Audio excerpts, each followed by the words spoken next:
So I was going to start this video with the backstory. I did this bulk and this happened, and I travelled here and there, and I got sick, and maybe I lost some gains here, and then kind of started a cut, and then I went away again here, and all that kind of shit, you know. But none of that even really matters, to be honest. All that actually matters is where I am now and what happens from this day forward. So this is the starting point.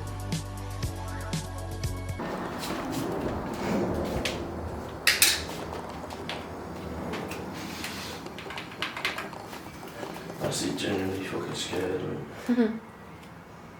Fuck. How much was the damage? I'm saying fuck 'cause it's light, man. Yeah. £178.6. Yeah, 15% body fat. Whack, mate. I actually wanted to be heavier because then at least then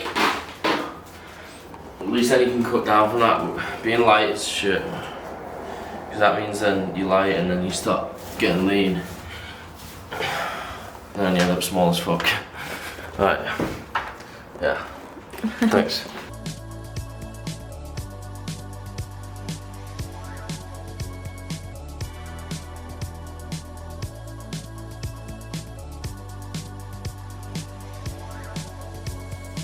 I stay quite lean naturally, and that's a combination of my lifestyle and my genetics. So it's not all luck, but I'm definitely fortunate in that regard. 99% of the time, that is a blessing.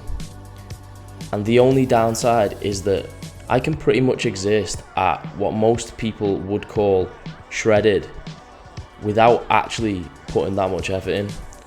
And while that sounds great, not having to put that much effort in, not having to try that hard, is actually not a great thing. I don't want to be just what most people describe as shredded. I want to be shredded in my own head.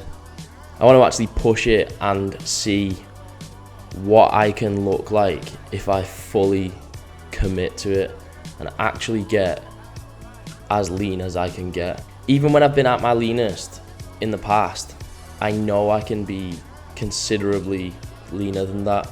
But what I'm saying is, I know that I can actually get leaner than I have ever been before. And so that's what I'm gonna do. Just because why the fuck not? So I'm trying something new with my training.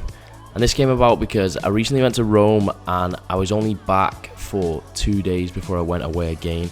And so I wanted to train every muscle group in that 2 days. So I did an upper day and a lower day. The lower day was, of course, just a leg day like any other workout. But the upper day was basically the 4 main upper body compound exercises with whatever else I fancied tagging onto the end. So I did a chest press, a row, a shoulder press, and a pull down. And that is a lot of volume for one workout, considering how taxing these movements are. But fuck, I enjoyed it.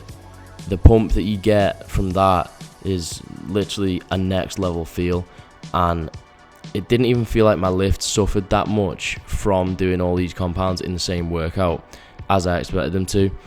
Above all, I just enjoyed the session enough to make me want to do it more, and so that's how I'm setting my training up. And in a little bit more detail, it is as follows. So we have 3 training days: lower, upper, and isolations and abs. And I'll do those in that order. And then on weeks that I'm training 5 times, I'll repeat the lower and upper days and skip the final day. And on weeks that I'm training 6 times, I'll repeat all of them. But that's just going to depend on how I feel and if I actually want to train a 6th day. I ordered the days this way because I don't think going from compound movements one day into isolations the following day will have as much of a detrimental effect on my lifts as it would the other way around. If I was to do upper, lower isolations, the following day would then be upper, and I think I'd run into issues that way. So day 1, lower day. This is a pretty standard leg workout, so I'm going to skip over this pretty much. Only thing I'll mention is that I'm going to have a crack at squatting again. But for the first training block, I'm doing super high reps and putting them as my 3rd exercise, just while I relearn the movement pattern and really dial it in. In block 2, squats will move to the first exercise, and I'll likely be doing some unilateral presses like lunges or split squats still as my final lower day exercise. Day 2, upper body day, the sick one, the good one. I'll be starting with my horizontal press, which is a flat dumbbell press. I'll be doing 4 sets with an ascending weight, increasing my RPE as we move through. Then I'll drop the weight down and go to complete failure on something lighter in my 5th set. So the reason I'm doing this is because with my volume for each exercise so low for these workouts, I want to get closer to actual muscle failure, and that means hitting it with a lighter weight. This is a generally repeated theme for all exercises in this program for which that's appropriate. Exercises are ordered based on antagonistic muscle pairs, so after my chest press, I'll do a row, then after my shoulder press, I'll do a pull down. Some rep ranges differ slightly, just depending on the exercise and what I deem appropriate for that. For example, I generally don't feel like I get that much out of sets of 12 for OHP for some reason, so I've knocked that rep range down a touch. I'm actually putting one more press into this workout, which will be inclined barbell press, just to shift a little emphasis towards my chest. Day 3 is essentially arms, shoulders and abs. Whereas I used to just tag on one bicep or tricep exercise to my pull and push workouts respectively, I'll now be starting a workout with these, which I think should be a refreshing change and will actually make me enjoy training them more. Aside from that, I'm just going to hammer some shoulder raises because priorities, and then finish up with 2 ab exercises. So looking at it, volume seems crazy for this workout, but they're all isolation exercises, so my rest periods will be short and I still think it's at manageable levels. There are 3 training blocks which in total span over 10 weeks. I likely just make a few changes based on how those 10 weeks went and then repeat it over. So this is downloadable for you to look at and follow through the link in the description, but obviously I have put this together with my own goals and preferences in mind, so it's not a perfectly evenly balanced program.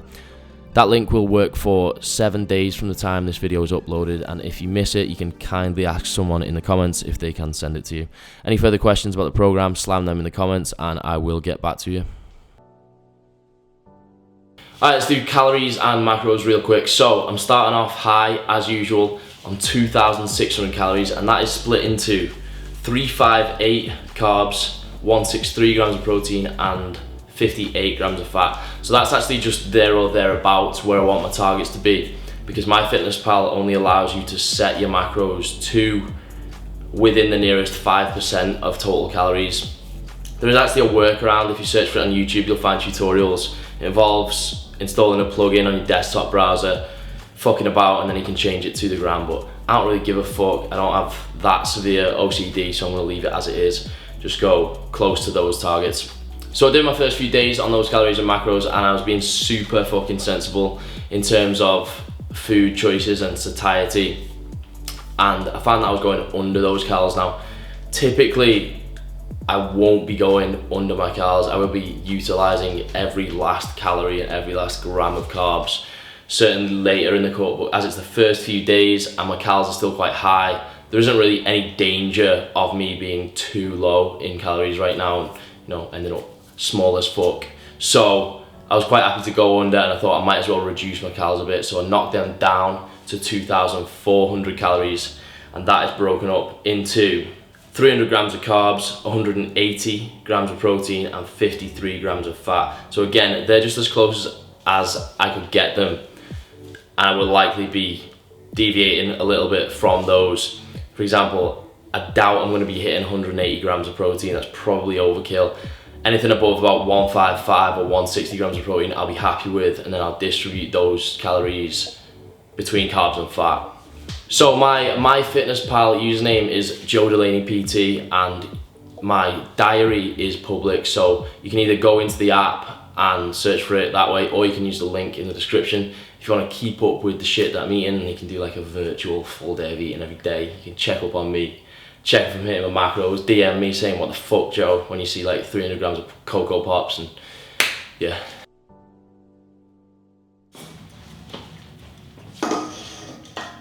Alright, final thing to mention is the timeline for this cut. So I'm going to Montenegro on the 15th of September, and that is roughly 11 weeks from the start date of this cut. Now, I'm just going with my family. Obviously, I don't have to be shredded to go on holiday with my mum and dad. Like, they're not trying to out-angle me at the beach. Like, you know, it's fine. I've pretty much got them beat anyway if they do try. So like, that's not the issue. It's just that more along the lines of like, A, it lands in a good place. because 11 weeks is plenty of time for me because I'm already kind of lean. And B, I don't want to be actually cutting whilst on that holiday. I just feel like it's less than ideal to like go away with your parents and then be like, nah, I'm not eating that, or like, you know, you gotta be fucking optimal company, haven't you? You gotta be the best fucking Joey D you can be for your man and dad. So I wanna be Joey D in a fucking surplus, enjoying my life, mate. So we're gonna aim for that. Now there's one other thing to consider, which is Ibiza at the end of August, so that's 8 weeks away. And so obviously I wanna be, it'd be nice to be lean for that. I don't really give too many fucks. Like I'm Ibiza lean fucking year round, mate. But it'll be a bit of a spanner in the works in terms of like, be hard to come back from that without being fucking skinny fat, mate. However, I'm gonna try. Obviously we'll vlog all that shit, so that's it for now. I know there's loads of other shit to include, like cardio and subs and fucking everything else, and I will do that in subsequent episodes. So join me on this quest to get fucking emaciated. Yes, yes. Eesh. Delaney is my hero.